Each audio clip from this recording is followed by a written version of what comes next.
Hello. Oh my God, this is a huge stage, and I'm conscious that I stand between you and the last talk and that pint of Guinness. So let's start. And I want to start with a question to all of you. How many of you are involved right now in transformation projects? Can you raise your hands? I see quite a bit. For those who've not raised their hands, don't worry, you will eventually. So I want to talk to you. I want to tell you a transformation story, because transformation is what's happening around us. And because it's happening around us, we need to look at the past to understand what we can do differently and what we can do better through service design, systems thinking, and all the wonderful things that we know how to do. I don't know how many of you know, but the first ever digital camera was invented in 1975. And when it was invented, the engineer who came up with the concept went to his company, which was Kodak, and said, I've invented a digital technology to take photos. And they said, that's cute. We're in the film business. And so the digital camera as a project was set aside. However, as the technology started to being introduced and talked about in other areas, one of Kodak's largest suppliers went to the then director of marketing and said, is this digital photography thing something that we should be worrying about? And John Baraba, who was the marketing chief at Kodak, said, well, let me find out. He commissioned a huge study, and the study came back with two pieces of news. The bad news was that digital photography was a thing, and it was there to stay. The good news was that the lead time was about 10 years. So Kodak had about 10 years to get ready for the advent of this new technology that they already had in-house. Now, you'd think that 10 years is enough to change your business model, but as you know, that didn't quite happen. However, what you might not know is that Kodak actually launched the first ever commercial digital camera we've ever seen. And it was like this. It was called the Advantix. And it had that beautiful digital screen on the back. And the thing was that even though it had a digital screen, the technology was still based on film, because that was Kodak's business model. So you could see the shot only on the little monitor, only after you'd taken the photo. Now, the whole point of seeing to have a preview is that you can decide whether you want to take that shot or not. And if you have film, I mean, for those of you who remember what it was to buy film, have it processed, and then going and getting the photos only to find out that you could only see from the neck down or an elbow, et cetera, et cetera. The whole point of having a visor is that I can see it before I take it, not after. So as you all know, what happened to Kodak, right? Kodak is, they still make some film, but effectively they're known because their iconic Instamatic camera now is the logo of Instagram, which everybody has on their phones. So how can we explain this? I mean, Kodak had some phenomenal engineers and they had phenomenal marketeers. Why did that happen? I think we can explain this with a mathematical model, which is very simple. So I don't know how many of you have heard of local versus global optima, but in math, the local optimum is the best possible solution to a problem within a set of neighboring solutions, where the global optimum is the best possible solution among all solutions. Now, we know that an absolute global optimum is an impossibility because we can't see in the future. But all those transformations or improvement processes that limit themselves to looking to a series of solutions within the neighborhood of the problem are doomed to fail. And if we look at the transformation projects that we're part of, most of them are firmly within that space, that neighboring space. They're what we would call optimization. We look at incremental changes. We talk about improving the customer experience. It's very rare the organization that has the foresight and the inspiration to say, we want to think this through and think really blue sky, what we could do. Then there's always someone that comes back and takes you back to reality and says, yes, but the budget. Yes, but we've got KPIs that we should meet. Now, process is also incredibly seductive because it brings near-term outcomes.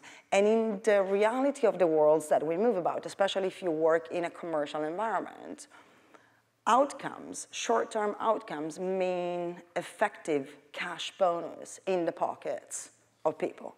And that's motivation enough. And if we look at modern management techniques, those don't help. If you look at, it doesn't matter whether you're in the public sector or you're in corporate or you're in any other field, about 70% of all the transformation initiatives do fail.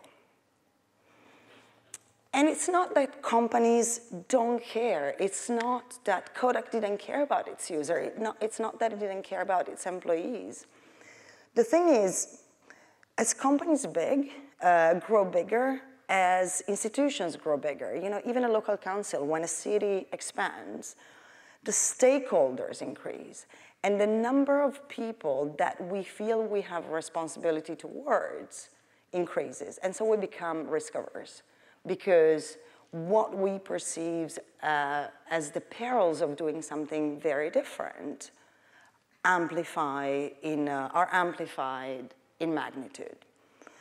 And so we do what every human does, right? We look at models, at things that, who's done the same thing that we've done. And the three archetypes that I see the most in organizations are very clear.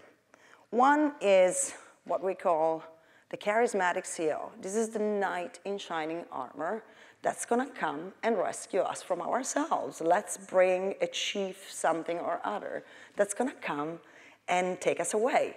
Well, we all know how that went, right? So we say, okay, that didn't work. The knight failed. I got an idea.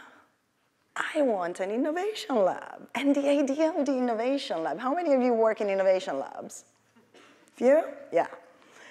So it's based on the skunkworks model, which was something that Lockheed implemented during World War II, sorry. And they locked a hangar and put the best engineers that they had and give them money and airplane parts with the idea that they would come up with the plane that would help Lockheed win the war.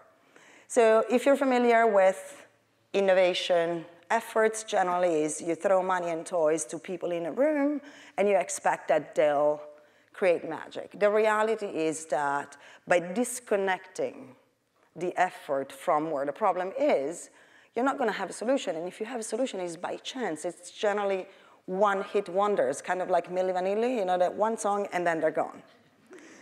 So the innovation lab doesn't work. What do? We bring in the consultants. And in every organization, public, private, et cetera, there are the management consultants that come in. And it's not that they're bad. It's not that they don't know what they do. They do know what they do. But again, the knowledge and the effort and the empathy that they may have for the customers doesn't get transferred to the people that then are actually left there to manage the service or to deliver the service. So they write specifications and they create all these plans and, and they, of course, sell PowerPoint by the pound or the euro or whatever your currency is. And then they chuck them over this wall and people in organizations are supposed to be left with them to implement them. So the knowledge, then they go to the next client and they sell that model, right? We've all bought the XYZ model. And the knowledge is gone. The empathy is gone. The expertise is gone. so why does this happen? If we see this, I mean, I'm not particularly intelligent and I see this, and a number of people have seen this. And I wonder, why does this happen? And the best explanation that I've seen about why these kind of things keep happening over and over, and we're stuck in this perennial cycle, is something that I've heard from a colleague at a different conference a few years ago. So this book that's on the screen, every designer I know claims to have read it. I don't know very many people that have read it from cover to cover, unless you have a sleeping problem like I do. But so Daniel Kahneman talks about how, as human beings, we're primed for easy answers. He talks about system 1 and system 2, cognitive ease and cognitive strain. So we like to think as humans that we are in system 2, that we're thoughtful and slow and conscious and deliberate. The reality is that being in system 2 all the time is extremely fatiguing for the body and for the mind. So if I had to be deliberate and thoughtful about everything I do, I would be now saying, now I'm gonna move my foot, and then the other foot, and then I'm gonna point my hand for emphasis, and don't forget to breathe. It's exhausting. We can't function like that. The reality is that most of the time we're in system 1, where we're unconscious and on autopilot, sort of. And because of that, because we make snap decisions and we react to things, we think, well, if someone else has used that model, then I'm going to use it because it works, right? And in corporate speak, it's also risk management, isn't it? Now, we apply the same thing to humans. And I don't know how many of you are familiar with theory X and theory Y. This is a management theory that's based effectively on our propensity for biases. So if we subscribe to theory X, which is, you know, it was applied in the industrial era, we think that workers cannot be trusted. You know, we talk about micromanagement all the time. Workers cannot be trusted, the system needs to be regulated, we need to tell them what to do. Whereas if we look at, if we believe in theory Y, we know that people, in fact, are self-motivated. I mean, you all are here because you want to learn, not just because it's an excuse to be outside of the office. We know that people, the more people understand, the more they're able to move away from that local optimization and really move into the transformation space. And it's two completely different concepts.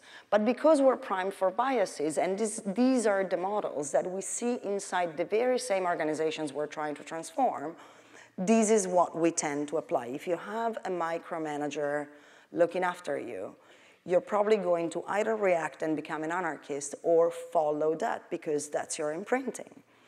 So this turns into a series of behaviors that are further hindering our efforts. So this is what Chris Argyris, an organizational psychologist, named the ladder of inference. We look at reality, someone is micromanaging me. We select reality, we take little pieces, and then we interpret it. Well, that's either good or bad. And then on the back of that interpretation, either good or bad, we make assumptions and we jump to conclusions, and then we develop the beliefs. And those beliefs become the way we act. What we do know, though, because we're all designers, is that, and I know it's cheeky to put Maslow in a slide in a deck at a conference of designers, but we do know that as human beings, that theory X, people cannot be trusted, people need to be controlled, we need to just, we're afraid, we need to stay in the neighborhood of the problem because we know that space does not lead to self-actualization. And we are the very human beings that are supposed to transform those organizations. And if we don't find meaning in what we do, well, that's a very big reason why transformation efforts do fail. And the reality is that people do not hate work. It's very natural for us. If you're forced to be inactive, you're gonna get bored. And when you get bored, you're gonna wanna do something. It's just natural. That's how we're primed to be productive. By the way, if you've never read Peter Townsend's comic, Up the Organization, it's fantastic. This is where this quote is taken from. So, we've seen that as human beings, we're primed for work. I'm going to make it even more difficult for you. We're not just human beings. We're knowledge workers. And being a knowledge worker knows that that local optimum that leads to optimization is going to be absolutely narrow for us. A knowledge worker is someone whose work is non-deterministic. It's based on the search of information. That's what we do. We observe, we look at research, we develop our own ideas. We don't know when we start a piece of work what the end is going to be. That's non-determinism. Yet, we work in constructs where we're supposed to specify. If you work in an agency, you know, you have a statement of work before you even start research. How is that possible? How is that even sensible? Yet this is how economies work. And we're not only knowledge workers, we work in complex adaptive systems. So for those of you who are not familiar with systems theory, first of all, complex adaptive systems are non-deterministic, but this is a complex adaptive system. It's a system that keeps evolving as elements are added or removed. And it's a system whose properties are determined not by the sum of all its elements, but by the product, by them coming together. And again, it's non-deterministic. If someone leaves the room right now, the dynamic is going to change. See, someone is leaving the room right now. He just wanted to prove me right. But so we are in this incredibly constrained environment, and you know, and everything is telling us that that is not the right construct. And there's an even crazier thing. And in order to explain this crazier thing, I want to quote one of the founders of systems thinking that talks about precisely that. He says that the system is more than the sum of its parts. It's an indivisible whole. And when it's taken apart, it loses its essential properties. Think about a car. This is the example that Dr. Akoff uses all the time.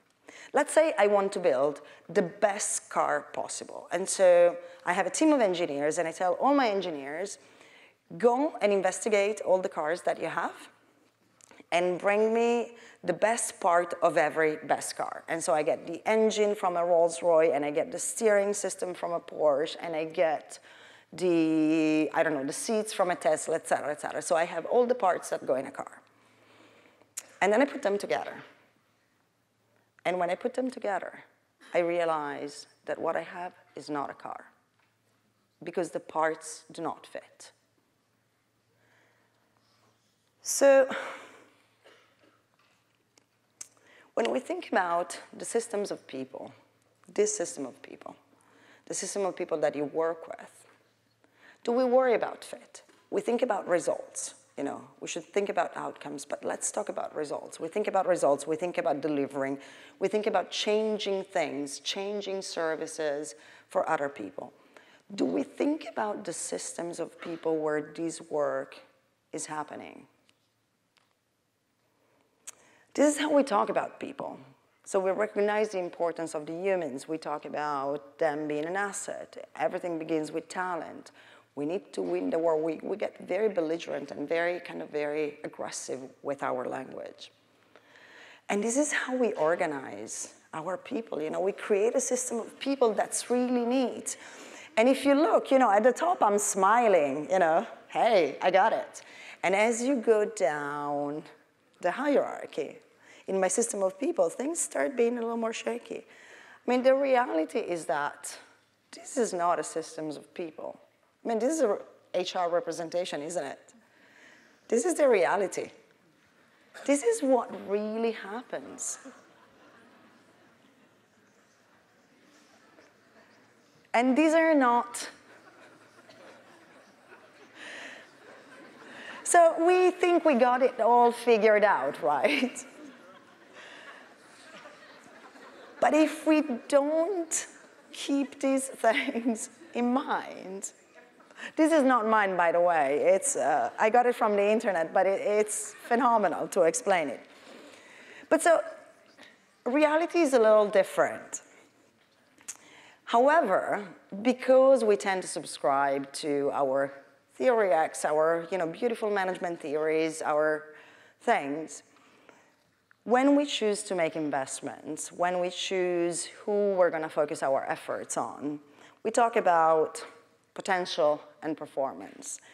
And we talk about, and it's really easy to focus on people that we identify as high potential and high performance. First of all, we're human and we're fallible, and we tend not to know, especially in large organizations, who we're working with. But what about the people whose potential we don't recognize? What about the contributions that they could make? What about their role in a system in which they should be able to fit in order to function, and whose fit we should have verified? The thing is that we tend, if we continue focusing on all those people in the upper right quadrant, while creating teams, we're going to end up, and you'll forgive me, I don't know rugby terminology, but if I only hire in my team people that score, the scorers, who's going to be watching the goal and throwing people on the ground or whatever it is that you do in rugby, right? I may have the best players ever, but if they all do one thing, how are they going to bring me from being at the bottom of the division to, up to the very top?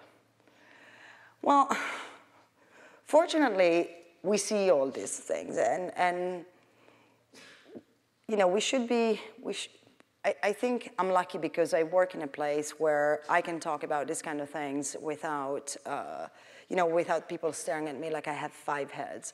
But one of the keys is in trying to develop what in systems thinking is called a learning organization. So it's an organization where you foster continuous learning so that even those people that we see as low development can do their contribution, where the collective knowledge increases, where we can really move from an optimization process down to a real transformation process and make things very different. So we use systems thinking, which is not just thinking about systems, but thinking about the fit of all the parts, thinking about how autonomous beings can become the best version of themselves, how work flows through the system. And so if you are a service designer and you don't have, there was this slide that Lorna showed yesterday morning with the iceberg where you have the service at the top and you have the system under the waterline.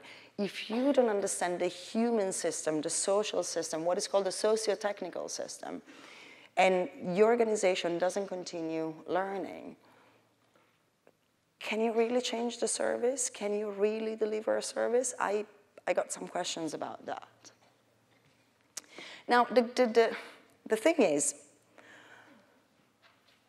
every organization, every startup, every big corporate, every local council, NHS, the police station, all these organizations are based on intent, meaning they are based on ideas. And we do know that it's only when the organizational intent, so the goal that they want to achieve, and the team intent, so the group goal, and the individual goal match, the magic happens, right? So we know all these things. We know that the usual archetypes don't work. What can we do? I think we can start thinking about our organizations and our people in a different way. So thinking about transformation, I don't want to say transformation as a service, but the deep transformation of our organizations as a way to deliver better services, as a way of moving from the archetypes, if you will. There is this incredible book by Keegan and Leahy, I want to say, that talks about, it's called The Culture, and Everyone Culture, and talks about a DDO. a deliberately developmental organization where we can find space for all those activities that allow us as workers, as systems thinkers, as designers, as whatever we are, to both find a safe place to develop and also the opportunities to develop, while, of course, doing the work that we need. And I will share the slides so you don't have to just strain your eyes to look at all these words on it. And so if I started thinking about, well, if we are to create these organizations, how might we go about that? This is a talent equation that's not mine. It's from Dave Ulrich, who is an organizational psychologist, and he talks about, I find it really interesting because he introduces the concept of commitment. When we think about talent, when we think about hiring, when we think about people fitting together, we never think about this idea that, yes, work is a transactional exchange. I pay you money in exchange for your time and expertise. But there has to be a commitment and an element of commitment. The commitment doesn't just come from the worker to show up and do the things that they want to do, but it should also be on the part of the organization in supporting that development, supporting that fit, supporting finding that meaning that people need in order to self-actualize. And so if we were to design tools that help us understanding that talent, understanding that equation, and translating into something that we can use in our everyday job, and that we can talk to our clients as well, as a way to really collaborate with their teams, what might we be able to use? Now, there are plenty of tools, plenty of canvases out there. One that I like particularly is one that was developed in Italy by this agile coach of all things. He's a transformation coach. He's a friend of mine. His name is Marco Calzolari. And he created this thing called the Talent Canvas, which is open source. You can download it from his website. And it's meant to be a tool to facilitate conversation because, in case it wasn't clear for me, the fourth archetype of transformation and the one that really works is in the people that we have, that we work with, the people that we become. So this is a tool that's not the end-all and be-all. It's not used for HR, but should be used just for conversation to understand the system that we're a part of. And so I took Marco's canvas, and I tried mapping it around axes that made sense to my organization, to the reality of my team. So if you look at the things that, the public bit is the context, what is this job about? What are you here to do? And then looks at what the contribution could be, what the organization needs, and trust is the bit that I would call commitment on that equation. But also, it illustrates differences and overlap between my autonomous being and my being a part of the system. And it allows me to pick on the hindsight, so what the person brings, and look at the foresight, meaning what we should be able to get and build together to develop insights as to what my strengths are. Now, I mapped Ulrich's talent equation to Marco's canvas, just for clarity. And this is what I came up with, and we tend to use this within our teams and with our clients just to understand the system that we operate in, and so that we can all work together. Because the reality is that, a team that's diverse and that we know is a team that scores and wins. So to wrap it up, I'd like to quote my friend Dana Chisnell, who works at the Center for Civic Design in the States. She says that when people don't understand how their own organization works, they will back themselves into a corner and not participate. So they will stick to what they know, and they will not go explore the things, those elements that will make our work better and more meaningful. So I'd like to leave you with a couple of thoughts. When you design, you know it, you're service designers. Everything is connected. stop focusing just on those experiences and take in the whole system. Do not try to innovate in isolation. Prototyping in isolation, we saw first in the presentation, you know, that airport prototyping, amazing, but then you need to bring it back into reality. You need to nurture diversity. It's only when you do that that you get the best that brings you the farthest. And you need to foster continuous learning, because if we don't continue learning, and this is what we're doing here today, we can never go anywhere. And the last thing is, it is us. Forget innovation labs, forget charismatic CEOs, forget management consultants. Humans are the key to change. Thank you.